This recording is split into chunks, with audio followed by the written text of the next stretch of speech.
बिस्मिल्लाहिर्रहमानिर्रहीम। देखती आँखों और सुनते कानों को उमर वाइस का सलाम। उम्मीद करता हूँ मेरे तमाम दोस्त अहबाब खैर खैरियत से होंगे, जहाँ कहीं भी होंगे खुश और खुशहाल होंगे और अपनी ज़िंदगी को एहसन तरीके से गुजार रहे हैं। दोस्तों, आज जुमे का दिन है, 16 रमज़ानुल मुबारक है और रोज़े से मुताल्लिक़ आज आपको कुछ अहम बातें बताऊंगा कि इस्लाम का कौन सा रुकन है, रोज़े में इस्लाम की क्या अहमियत है, क्या सिर्फ भूखा प्यासा रहने का नाम रोज़ा है या जिस्म का रोज़ा, ज़बान का रोज़ा, हाथ का रोज़ा, कान का रोज़ा, आँख का रोज़ा, मतलब के जिस्मानी अज़ा का रोज़ा भी होना ज़रूरी है या सिर्फ भूखा प्यासा रहने का नाम रोज़ा है।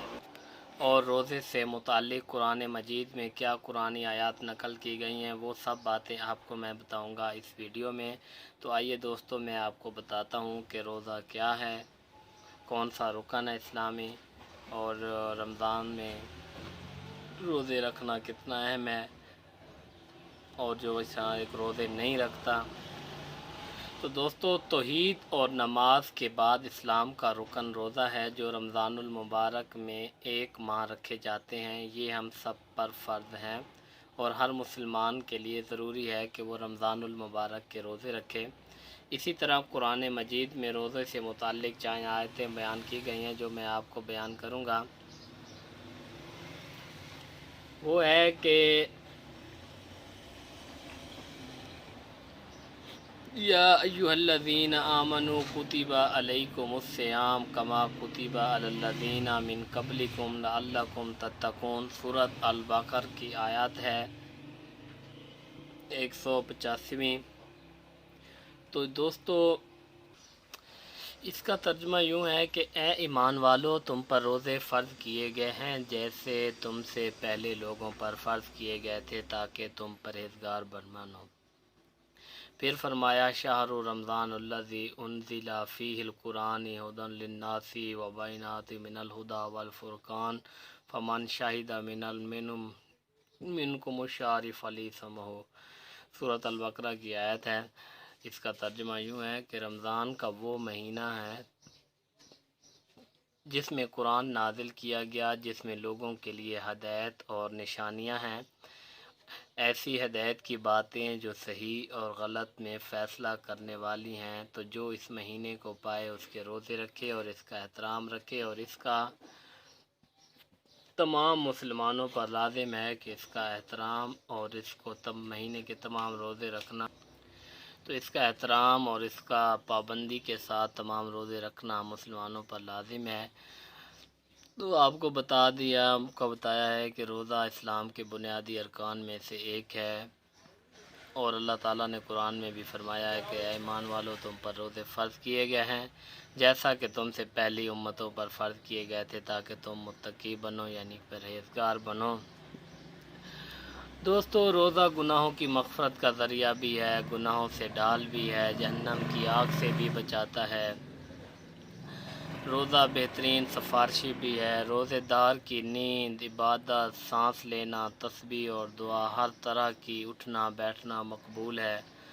रोज़ेदार के लिए जन्नत की हूर आरास्ता और मुज़य्यन की जाती हैं। रोज़ेदार के लिए जन्नत में दाखिले का स्पेशल गेट तैयार किया जाता है। रोज़ा जिस्म की ज़कात भी है, तंदुरुस्ती और सेहतमंदी की अलामत भी है। आप सल्लल्लाहु अलैहि वसल्लम ने फरमाया कि जिसने ईमान और सवाब की उम्मीद के साथ रोज़ा रखा, उसके गुज़श्ता साल के सारे गुनाह माफ़ कर दिए जाते हैं। दूसरी जगह आप सल्लल्लाहु अलैहि वसल्लम ने फरमाया, रोज़ा ढाल है जब तक इसको फाड़ न दे।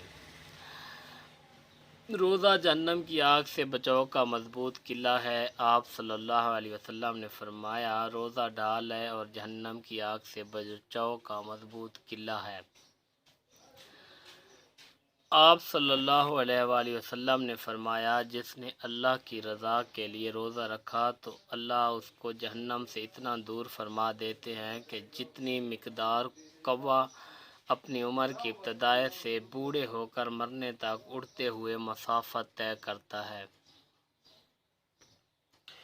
इसी तरह एक और जगह आप सल्लल्लाहु अलैहि वसल्लम ने फरमाया, रोज़ा और कुरान सिफारिश करेंगे रोज़ेदार की اور اللہ تعالیٰ ان کی سفارش کو قبول فرمائے گا اور سیدھا روزے دار کو جنت میں جگہ میسر کرے گا۔ ایک اور جگہ نبی کریم صلی اللہ علیہ وسلم نے فرمایا کہ روزے دار کی نیند عبادت ہے اور اس کا سانس لینا، تسبیح پڑھنا، اٹھنا بیٹھنا، یہاں تک کہ سونا بھی اس کی عبادت میں لکھا جائے گا۔ روزے دار کے لیے جنت کی حوریں راستہ بنائیں گی۔ آپ صلی اللہ علیہ وسلم نے فرمایا کہ جنت ماہ رمضان کے لیے شروع سال سے آخر سال تک سجائی جاتی ہے، اور حوریں بھی روزے داروں کے لیے شروع سے آخر سال تک سجائی جاتی ہیں۔ روزے داروں کے لیے جنت میں ایک اسپیشل گیٹ بنایا جائے گا۔ آپ صلی اللہ علیہ وآلہ وسلم نے فرمایا جنت میں ایک دروازہ ہے جس کا نام ریان ہے، اور وہ دروازہ صرف جنتیوں کے لیے ہے،